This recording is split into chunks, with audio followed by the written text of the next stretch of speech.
Masala ബോണ്ടിലെ FEMA നിയമ ലംഘനം സംബന്ധിച്ച് സമൻസിൽ കിഫ്ബി പ്രതികരിക്കണമെന്ന് ഹൈക്കോടതി. ഇഡി ആവശ്യപ്പെടുന്ന രേഖകൾ നൽകുകയോ നൽകാതിരിക്കുകയോ ചെയ്യാമെന്നും സിംഗിൾ ബെഞ്ച്. കിഫ്ബി സഹകരിച്ചാൽ കേസന്വേഷണം വേഗം തീർക്കാൻ തയ്യാറാണെന്ന് ഇഡി ഹൈക്കോടതിയെ അറിയിച്ചു.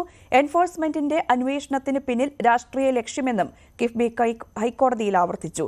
ഇഡി നൽകിയ 6 സമൻസുകളും ഒരേ സ്വഭാവമുള്ളതാണ്. കിഫ്ബി ഉദ്യോഗസ്ഥർ ഉൾപ്പെടെ നേരിട്ട് ഹാജരായി മറുപടി നൽകി. എന്നിട്ടും സമൻസ് ആവർത്തിക്കുകയാണെന്നും കിഫ്ബി അഭിഭാഷകൻ ഹൈക്കോടതിയെ അറിയിച്ചു. ആവശ്യപ്പെട്ട രേഖകൾ കിഫ്ബി ഇഡിക്ക് നൽകി. കിഫ്ബിക്ക് വേണ്ടി ഹാജരാകുന്ന സുപ്രീംകോടതിയിലെ മുതിർന്ന അഭിഭാഷകൻ അരവിന്ദ് പി ദത്താറിന്റെ സൗകര്യം കണക്കിലെടുത്ത് ഹർജി ഫെബ്രുവരി 1 വീണ്ടും പരിഗണിക്കാൻ മാറ്റി. വിവരങ്ങളുമായി CN പ്രകാശ് ചേരും. എന്തായാലും ഹൈക്കോടതി നിരീക്ഷണമാണ് നമ്മൾ കണ്ടത്. മസാല ബോണ്ടിലെ ഫെമ നിയമലംഘനം സംബന്ധിച്ച സമൻസിൽ കിഫ്ബി പ്രതികരിക്കണമെന്ന് ഹൈക്കോടതി പറഞ്ഞിരിക്കുന്നു.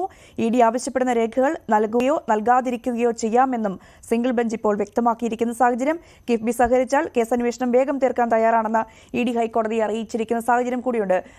CN പ്രകാശ് വാർത്തയുടെ വിശദാംശങ്ങൾ പങ്കുവയ്ക്കും. പ്രകാശ്, എന്താണ് ഇതുമായി ബന്ധപ്പെട്ട് ഹൈക്കോടതിയിൽ നടന്ന നടപടിക്രമങ്ങൾ?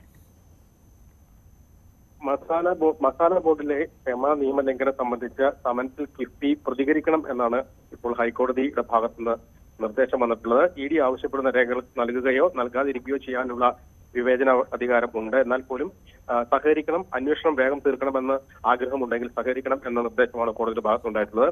കിഫ്ബി സഹകരിച്ചാൽ കേസന്വേഷണം വേഗം തീർക്കാൻ തയ്യാറാണെന്ന് ഇഡി ഹൈക്കോടതിയെ അറിയിക്കുകയും ചെയ്തു. എൻഫോഴ്സ്മെന്റ് അന്വേഷണത്തിന് പിന്നിൽ രാഷ്ട്രീയ ലക്ഷ്യമുണ്ട് എന്നാണ് കിഫ്ബി ഇന്ന് ഹൈക്കോടതിയെ ആവർത്തിച്ച് പ്രസ്താവിച്ചിട്ടുള്ളത്. ഇഡി നൽകിയ 6 സമൻസുകളും ഒരേ സ്വഭാവമുള്ളതാണെന്നും ഇത് രാഷ്ട്രീയ പ്രേരിതമാണ് എന്നാണ് കിഫ്ബിയുടെ അഭിഭാഷകൻ കോടതിയിൽ വാദിച്ചത്.